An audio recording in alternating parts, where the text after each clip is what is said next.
हजरात एक जरूरी ऐलान सुनो। ऐलान तो तुसी बड़े बड़े सुने होणगे, लेकिन इंज दा ऐलान शायद तुसी जिंदगी दे विच पहली बारी सुनिया होवे। लिहाजा सारे काम छड्ड के ਕੰਨ ਮੇਰੇ ਵੱਲ ਲਾ ਕੇ ਪੂਰੇ ਧਿਆਨ ਦੇ ਨਾਲ ਐਲਾਨ ਸੁਣ ਲੈਣਾ। ਬਾਅਦ ਵਿੱਚ ਕੋਈ ਬੰਦਾ ਇਹ ਗੱਲ ਨਾ ਆਖੇ ਕਿ ਮੈਨੂੰ ਪਤਾ ਨਹੀਂ ਲੱਗਾ। ਮਸਜਿਦ ਸਮਝੋ ਵੀ ਮੇਰੀ ਮਲਕੀਅਤ ਹੈ, ਅੱਜ ਤੋਂ ਬਾਅਦ ਮਸਜਿਦ ਵਿੱਚ ਕੋਈ ਬੰਦਾ ਨਹੀਂ ਆਏਗਾ। ਹੈ ਮੌਲਵੀ ਲਾਣ ਕੇ ਇੰਦਾ ਕਰਦਾ ਪਿਆ।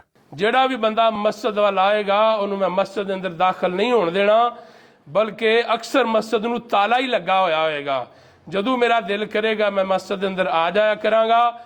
ਲਿਹਾਜ਼ਾ ਅੱਜ ਤੋਂ ਬਾਅਦ ਕੋਈ ਬੰਦਾ ਵੀ ਮਸਜਿਦ ਵਿੱਚ ਨਾ ਆਵੇ। ਇਹ ਮਸਜਿਦ ਤੇ ਅਸਾਂ ਸਾਰੇ ਪਿੰਡ ਵਾਲਿਆਂ ਨੇ ਬਣਵਾਈ ਰਲ ਕੇ, ਤੇ ਮੌਲਵੀ ਕਹਿਣ ਡਿਆ ਮਸਜਿਦ ਮੇਰੀ ਹੈ। ਮੈਂ ਜਾਨਾ ਪਿੰਡ ਵਾਲਿਆਂ ਨੂੰ ਇਕੱਠਿਆਂ ਕਰਕੇ ਲਿਜਾਨਾ ਤੇ ਮੌਲਵੀ ਦੀ ਕਲਾਸ ਲੈਣੇ ਆ। ਇਹ ਮੌਲਵੀ ਐਲਾਨ ਕੀ ਕਰਦਾ ਪਿਆ? ਮੈਨੂੰ ਤਾਂ ਲੱਗਦਾ ਮੌਲਵੀ ਪਾਗਲ ਹੋ ਗਿਆ। ਮੌਲਵੀ ਕਹਿੰਦਾ ਮਸਜਿਦ ਮੇਰੀ ਹੈ। ਮਸਜਿਦ ਤੇ ਸਾਰੇ ਪਿੰਡ ਵਾਲਿਆਂ ਨੇ ਬਣਵਾਈ ਹੈ।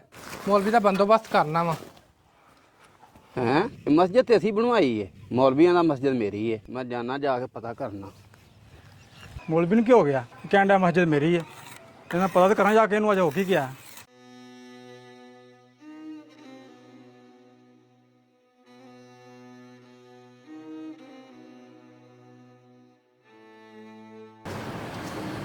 ਮੌਲਵੀ ਸਾਹਿਬ ਤੁਸੀਂ ਐਲਾਨ ਕਿਹੋ ਜਿਹਾ ਕੀਤਾ ਹੈ? ਮਸਜਿਦ ਮੇਰੀ ਹੈ। ਅਸੀਂ ਤਾਂ ਸਾਰੇ ਪਿੰਡ ਵਾਲਿਆਂ ਨੇ ਆਨਾ ਨਾ ਇਕੱਠਾ ਕਰਕੇ ਮਸਜਿਦ ਬਣਵਾਈ ਹੈ। ਤੁਸੀਂ ਕਹਿੰਦੇ ਮਸਜਿਦ ਮੇਰੀ ਹੈ।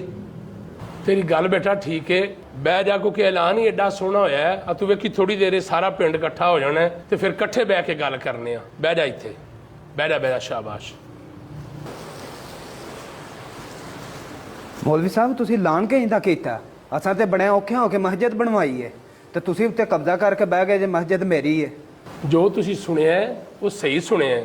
ਕੋਈ ਗੱਲ ਨਹੀਂ, ਤੁਹਾਨੂੰ ਥੋੜੀ ਦੇਰ ਸਾਰੇ ਨਜ਼ਾਰੇ ਆ ਜਾਂਦੇ ਨੇ, ਪਤਾ ਲੱਗ ਜਾਂਦਾ। ਬਹਿ ਜਾਓ ਤੁਸੀਂ ਜ਼ਰਾ, ਹਜੇ ਹੋਰ ਕਈਆਂ ਨੇ ਆਉਣਾ। ਜਿਨ੍ਹਾਂ ਨੇ ਐਲਾਨ ਸੁਣਿਆ ਉਹਨਾਂ ਨੂੰ ਤਪ ਚੜਨੀ ਆ ਰਹੇ ਨੇ। ਫਿਰ ਸਾਰਿਆਂ ਨੂੰ ਬਿਠਾ ਕੇ ਅੱਛੇ ਤਰੀਕੇ ਨਾਲ ਗੱਲ ਕਰਨੀ। ਬਹਿ ਜਾਓ ਇੱਥੇ।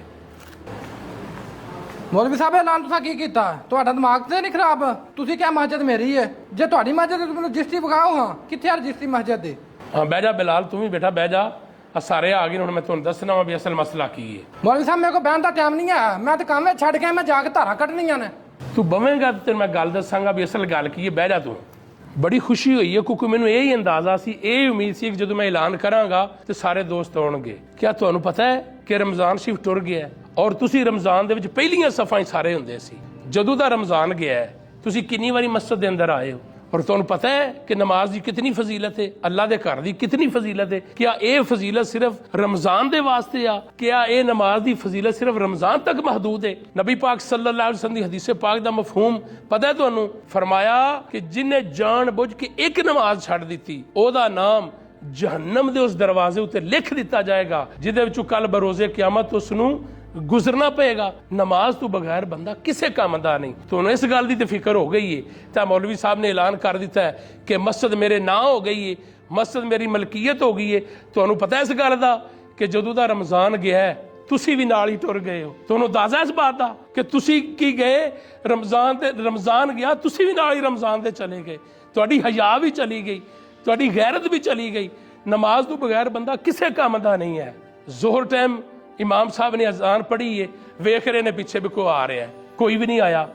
ਅਸਰ ਦੀ ਅਜ਼ਾਨ ਹੋਈ, ਮੌਲਵੀ ਸਾਹਿਬ ਵੇਖ ਰਹੇ ਨੇ ਵੀ ਕੋਈ ਆ ਜਾਏਗਾ, ਕੋਈ ਵੀ ਨਹੀਂ ਆਇਆ। ਹੁਣ ਤੁਸੀਂ ਮਗਰਬ ਦੀ ਅਜ਼ਾਨ ਹੋਣ ਵਾਲੀ ਹੈ, ਹੁਣ ਤੁਸੀਂ ਐਲਾਨ ਸੁਣ ਕੇ ਬੜੀ ਜਲਦੀ ਆ ਗਏ ਜੇ। ਕੁਝ ਖੁਦਾ ਦਾ ਖੌਫ ਕਰੋ। ਨਮਾਜ਼ ਤੋਂ ਬਗੈਰ ਬੰਦਾ ਕਿਸੇ ਕੰਮ ਦਾ ਨਹੀਂ ਹੈ। ਔਰ ਕਿਸੇ ਸ਼ਾਇਰ ਨੇ ਕਿਆ ਖੂਬ ਗੱਲ ਕੀਤੀ ਹੈ, ਮਸਜਿਦ ਬਣਾਣਾ ਮਕਸਦ ਨਹੀਂ ਸੀ ਹੈਗਾ, ਅਰੇ मस्जिद तो बना दी शब भर में ईमान की हरारत वालों ने मन अपना पुराना पापी है बरसों में नमाजी बन ना सका।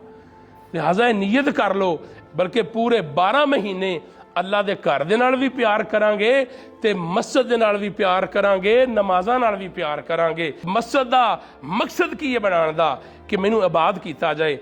मस्जिद तुहानू उडीकदी है।